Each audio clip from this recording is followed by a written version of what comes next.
Our pace of living leaves us little time for leisure.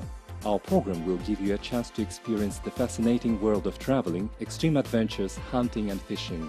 Each week we will take you to the most beautiful places of Kazakhstan.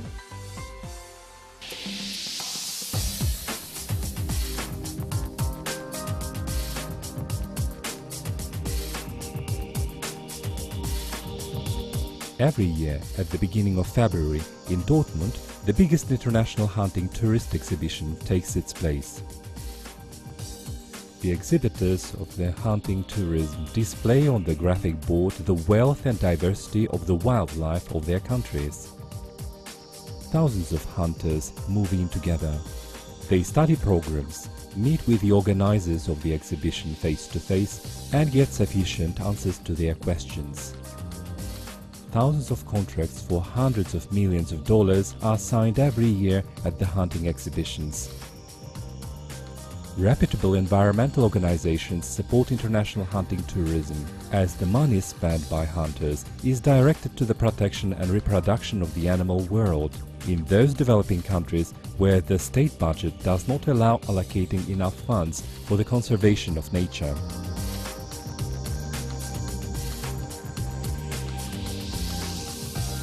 Kazakhstan annually hosts several hundreds foreign hunting tourists. The funds allow the hunting providers to cover some of the costs to maintain game reserves. Today we are going to Dortmund to see firsthand how Kazakhstan's hunting tourism has been developing in the international field.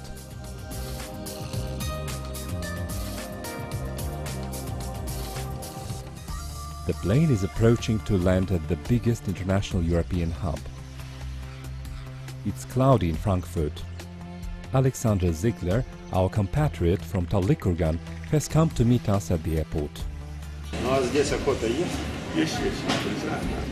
Is hunting a popular pastime here?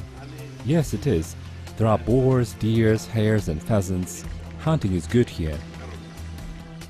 He moved to Germany at the beginning of the 1990s. He's got a slight accent over the past 20 years.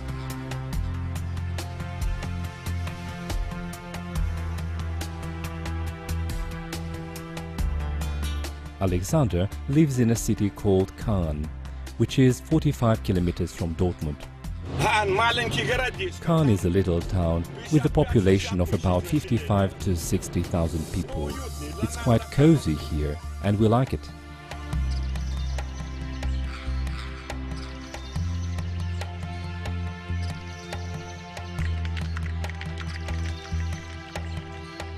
We did not expect to have delicious Kazakh beshbarmak in Germany.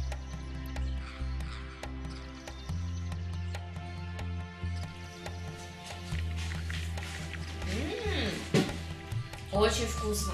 It is very tasty. Да. Before the exhibition started, Alexander kindly offered to take us on a short city tour.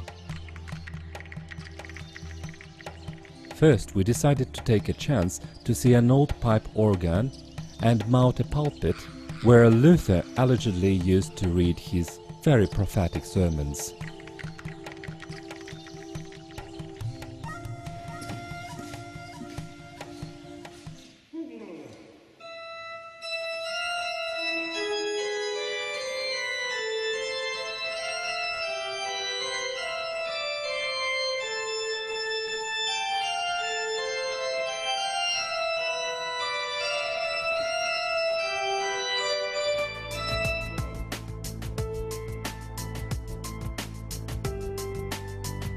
We have a few hours before the event and we decided to head off to a tiny game reserve owned by our countrymen.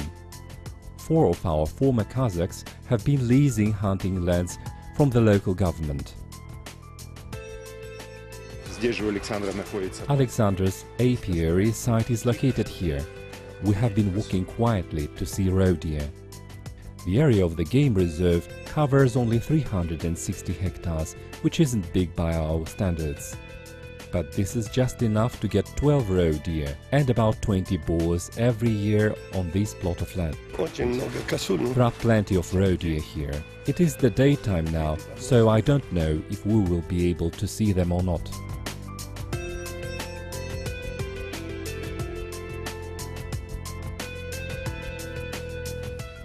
About 100 meters from the apiary site I saw 2 roe deer, but they ran away because they were frightened. The German term revier is translated as game reserve, but because of the legal and mental distinctions between our and German hunting entities system, these concepts are not similar. The hunting management consists of 4 people, and each member has to pay 3,200 euros every year. This money is spent on hunting management. All 4 workers take an active hand in the work, which involves cutting the hay and supplementary feeding. Hunting regulations approved by the regional administrative unit must be strictly followed.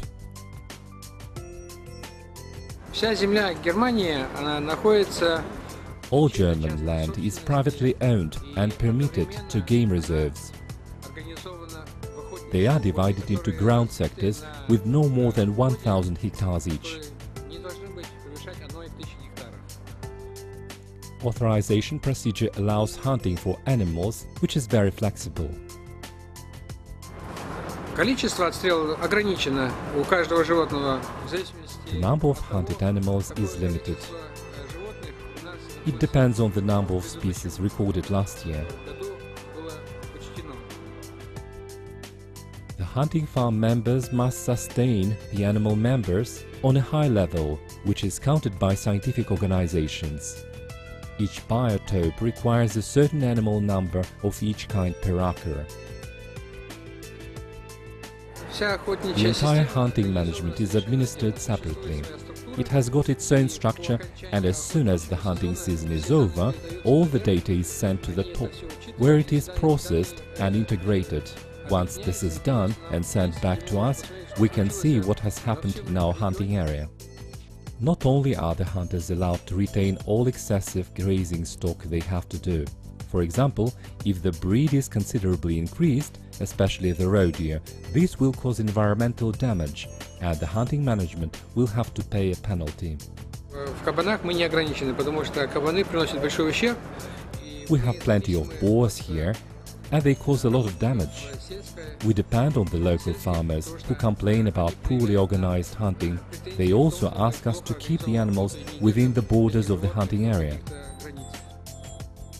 If the boars damage crops of the nearby farmers, the hunting providers must pay the damages. Our friends do not organize such things as trophy hunting on their lands. The hunting farm is too small for that. They hunt for their own pleasure.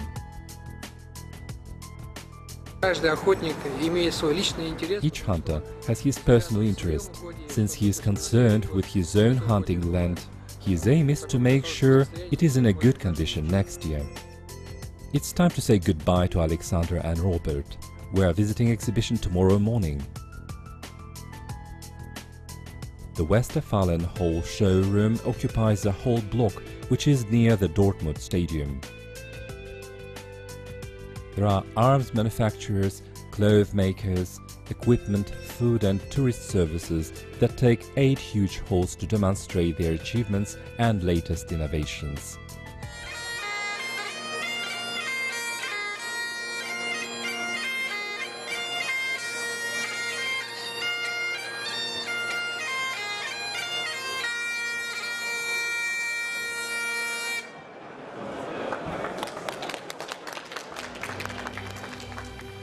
Hall number 7 fully displays the exhibition booth of the hunting tourism. They are called outfitters. There are so many exotic countries you can see on the graphically executed exhibition displays.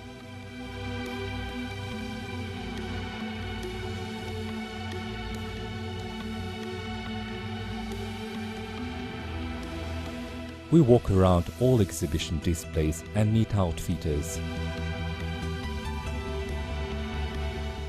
Primarily, we are interested in the firms offering tours in Kazakhstan. Yeah, at the moment we are hunting Kustanai area. Tigers roebucks. We're hunting Jularia, ibex mama. Wow! we haven't seen many of them. There was one Russian firm, 3 German ones, Austrian, Belgian, and only one from Kazakhstan. It offers hunting and eco-tours organized in the national reservations such as Kozhikode, Altyn Yemel, Sayramugam, and in some private hunting areas. Казахстан является очень интересной территорией для охоты. Kazakhstan has very attractive hunting areas. We should breed animal species and focus on developing various types of hunting in Kazakhstan. There are red deer, alpine ibex, bears, and other kinds of animals. I would like to point out that it is unfortunate that Kazakhstan has not displayed such kind of hunting animal as argali. There are 6 types of argali in Kazakhstan. I think that their population is growing every year. It has been 10 years now since no hunting for argali is permitted. This includes argali from Karaganda, Sayrense, from the Altai area, though there aren't many of them left. There are other types of argali, such as Severzova, Marco Polo and Tenchansky. As far as I know, there are 6 types of them in Kazakhstan. This subject is very interesting.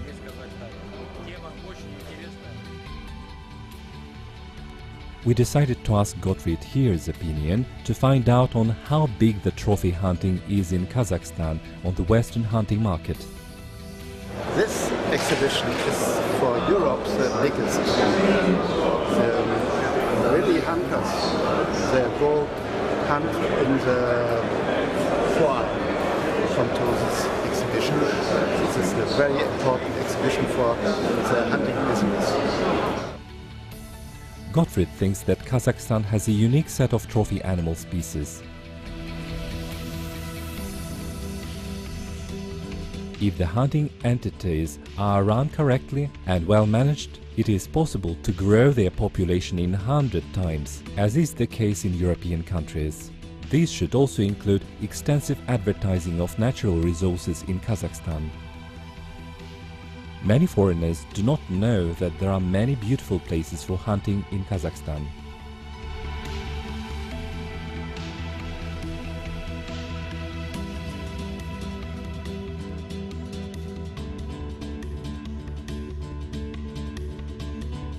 One of the main distinctive features of Kazakh hunting programs is its large hunting areas left as primary nature.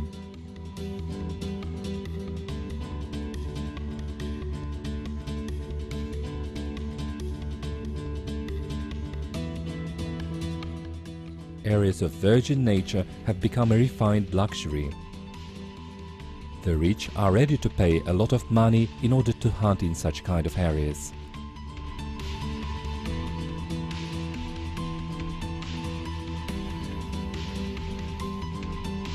Как, интересуются люди? Да, интерес очень большой, то есть... Are people showing any interest? Yes, they are. They have heard about our country, and hunting is of great interest to foreigners. For instance, the size of our Siberian roe deer is much bigger than the European one. The 6 exhibition days have rushed by us. We have met new hunters and made new friends. We hope that the money foreign hunters will spend for tours will help the administration of national parks to solve the financial problems and increase the animal numbers.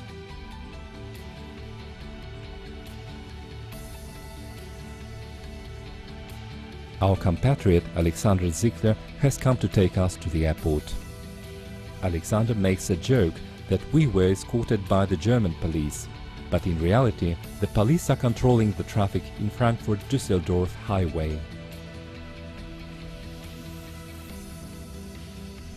We are saying goodbye to Germany and flying back to Kazakhstan. We look forward to new journeys and fascinating trips.